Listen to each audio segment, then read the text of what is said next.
Assalamu alaikum wa rahmatullahi wa barakatuhu.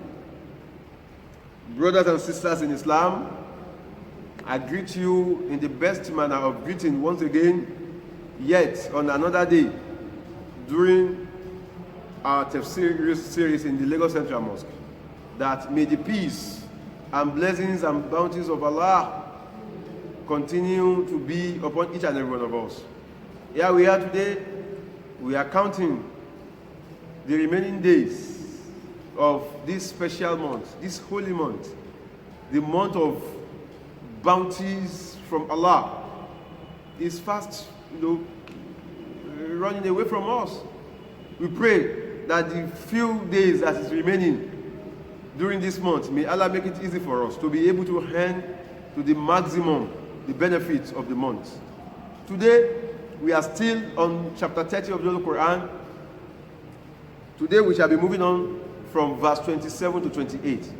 But let us have a quick recap of the last verse we treated yesterday, which is verse 27, where Allah reiterated, as his ways of getting the message across to us.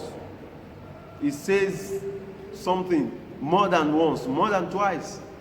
In some cases, he says something more than 2, 3, 5 times, just for you to get the proper understanding, because Allah, in his infinite mercies, does not derive any pleasure in punishing his creatures. That is why he says, "Ma yaf'alu Allahu bi'adhabikum in shakartum wa amantum wa kana Allahu shakiran alima." What will I benefit? What will my gain be from punishing my creatures? I value the life that I breathed in you. So I value that life so much that I won't want any form of hardship to come unto you. So that's why Allah is telling us, warning us, giving us this admonition now, and every time, that we should heed to the warnings of Allah, so that we will not be among those who will experience the punishment of Allah. Now, in that verse 27, it says, it is Allah that originated creation in the first instance, and is going to be the one that will take it aback from where it is to the origin. So we all own it, we all know the origin of human being. That is why he mentioned it beforehand. If you remember very well, when we started this tafsir, Allah mentions repeatedly your origin, that you started from being soil, the ordinary clay soil. That was what we used to make your forefather. Then from your forefather, we made your foremother. Then from them both, you started to come. That is why he mentioned that he mentioned something that is living from the dead one. Of course, why your forefather grew old, at the time he was no more. But before he went on, before he passed on, he left something that was living behind. Just like your own grandfather, before he passed on, he left your father that is living now. So your father has given birth to you now. You are living. You are both living now. But at the time to come, from our own arrangement, and that's our prayer, that your father will go now. He will leave you behind. You will continue to be living when he is dead. يُخْرِجُ الْحَيَّ مِنَ الْمَيِّتِ. Now, يُخْرِجُ الْمَيِّتَ مِنَ الْحَيِّ. Let me not go back, because I've explained it so much in the last 4 or 5 series of our tafsir. So Allah says, وَهُوَ يُعِيدُهُ, because I have the knowledge all about the origin of you.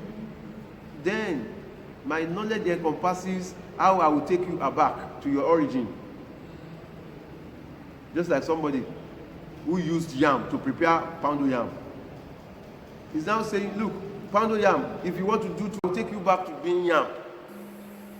So taking you back from being poundo yam to yam is much easier for Allah than bringing you forth from being nothing at all.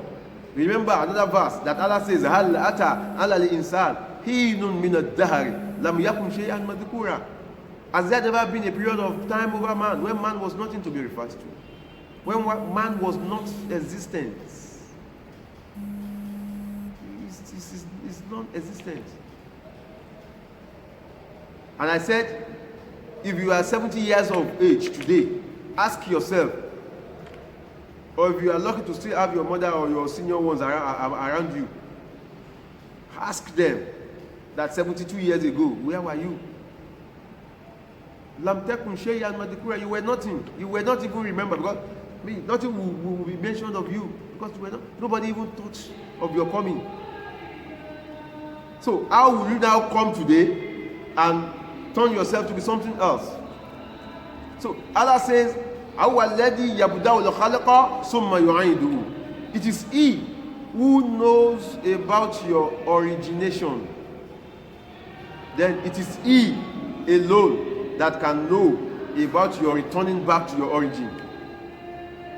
So Allah now says, وَهُوَ عَزِيزُ الْحَكِيمُ وَهُوَ أَعْوَنُ عَلَيْهِ. It is easy for Allah to return you back to your origin than making you out of nothing. So, who are we to question Allah? Who are we to be arrogant before Allah? Who are we to be recalcitrant to the do's and don'ts of Allah? Now, in today's verse, Allah says, Daraba lakum masalan. Let me share with you. Let me bring forth an example from yourself that hal lakum mimma malakat aymanukum min shuraka'a fima razaqnakum fa antum fihi sawa'un. Would you like from your own subordinates, or your own, I don't want to use the word slaves, maybe your own servicemen, to come and equate themselves with you in terms of wealth, in terms of power, in terms of authority? Those whose your right hand possesses, would you like them to equate themselves with you in terms of wealth? No. And those are same creatures like you are. They have nose you have. They have head that you have. They have arms that you have. The only thing that makes you to be above them is the wealth that I have given unto you. But in terms of being human being, you are the same. You are one. It is just that I raised you above them in terms of economic viability.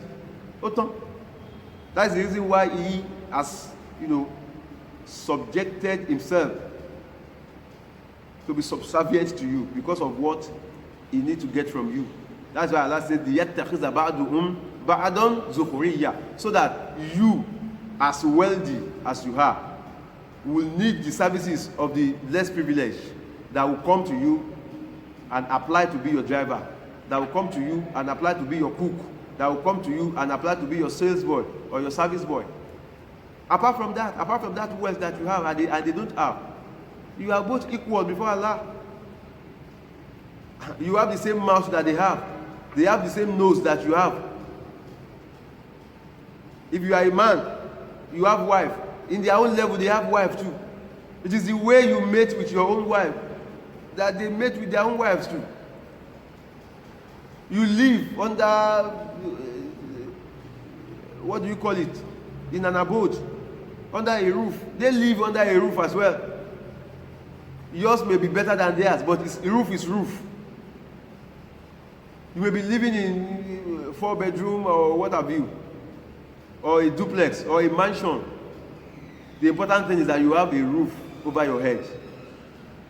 And they have a roof over their heads, even if it is under a counter. There in the market, they sleep the way you sleep too.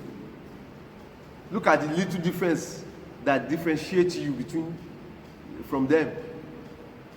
Then, with that closeness, You don't want them to equate themselves with you. What happened to Prophet Sulaiman, that made him to supplicate to Allah? Oh Allah, give me that kind of wealth, that kind of treasure. Alladhi la yanbaghi li ahadin min ba'di, that will not be lawful to another person, another humankind after me. Rabbi, oh my God, my Lord, Habuli, bestow upon me mulikan, a kind of wealth, a kind of sovereign, a kind of treasure that will not be easy for any other person to attain. What? Because he wanted to arrogate that wealth to himself alone. The same way, the same manner, you people, you humankind think. You don't want anybody to equate with you in terms of wealth. Even among the wealthy ones, they want to show classes that, no, my class is higher than his. His is higher, should not be higher than mine. Is that not the reason why you are all embezzling our monies? Because your colleague could only afford a helicopter, a shopper that carries him around. Because you want to surpass him, you want to make sure you have your own, a private jet to yourself. So if that one sees that you are having a private jet, he wants to have something that will be higher than yours. Is that not the competition that you engage into? Now, what do you think of Allah, whose authority is far, far, far, far, far higher than any one of those things you associate with him? So in the same manner, you are not happy when the lower people in lower Kedah want to equate themselves with you. That is the manner and the reason why Allah, in His infinite mercy, in His highness, in His exalted position, will not want anything of His creations to be associated with you, to be equated with Him in terms of power, in terms of supremacy. So, any form of recalcitration into the powers of Allah, into the obeisance of Allah, is a form of arrogance before Him. And who are you to be arrogant before Allah? He says, "Ma garraka bi rabbikal kareem." Oh, you mankind, what is making you to be pompous before me? Alladhi khalaqaka. Am I not the one who created you? Fasawaka, and I put you in a very good position. I give you a very fine physique. You can stand upright. Your head is well positioned. Your arms are well positioned. Your legs, everything in you is well positioned.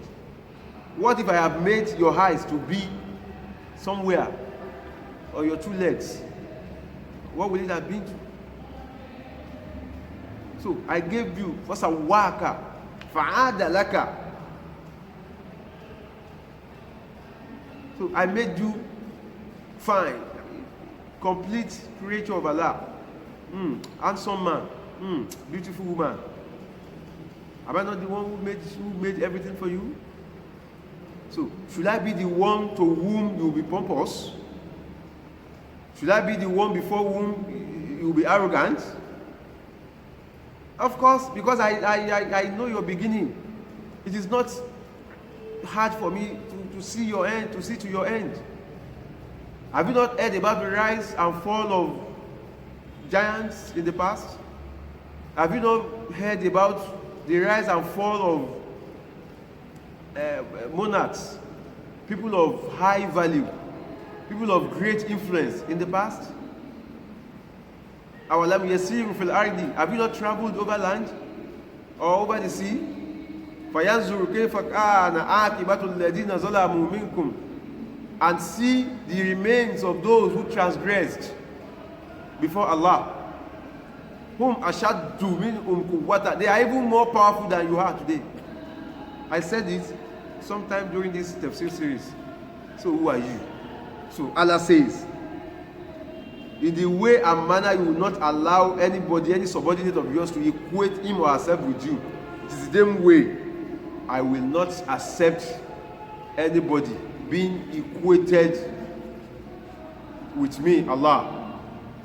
Allah now says, I am saying this, لَآيَاتٍ لِقَوْمٍ يَعْقِلُونَ, to those of you who can reflect, who have something here, who have the intellect, who can ponder very well.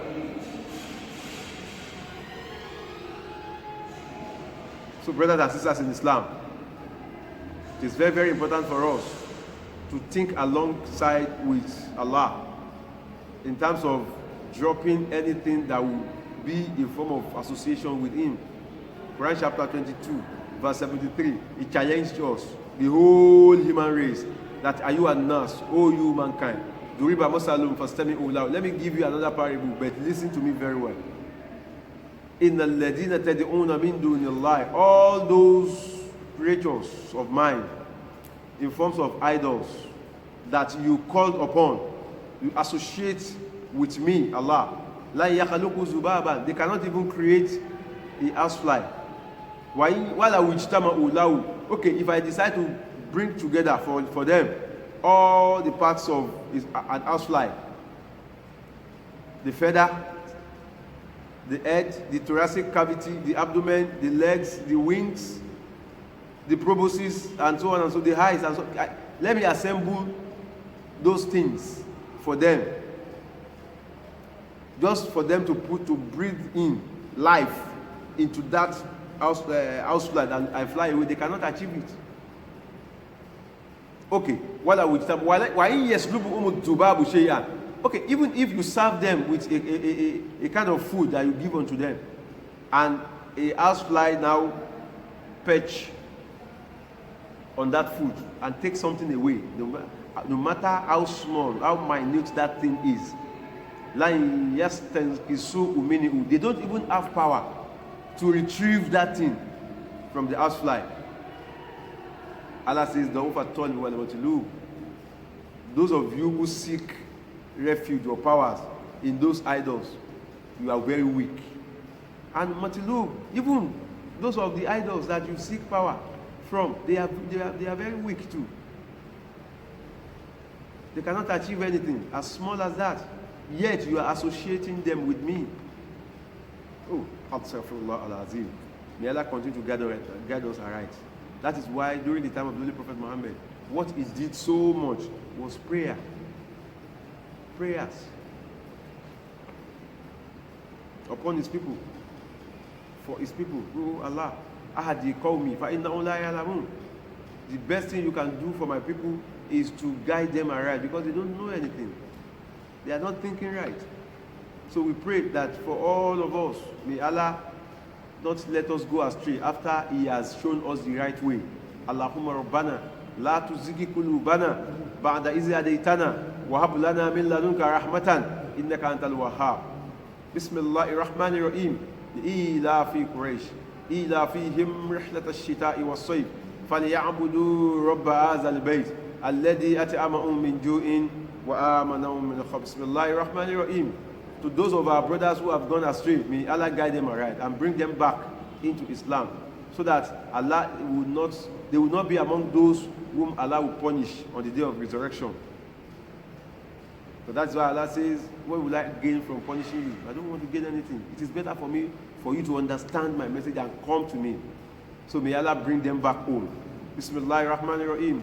Qul ya ayyuhal kafirun la a'budu ma ta'budun wala antum a'biduna ma a'bud wala ana a'bidum ma abattum wala antum a'biduna ma a'bud lakum dinukum waliya din. Subhana rabbika rabbil izzati amma yasifun wa salamun ala al mursalin walhamdulillahi rabbil alamin. Sallu ala rasulil kareem.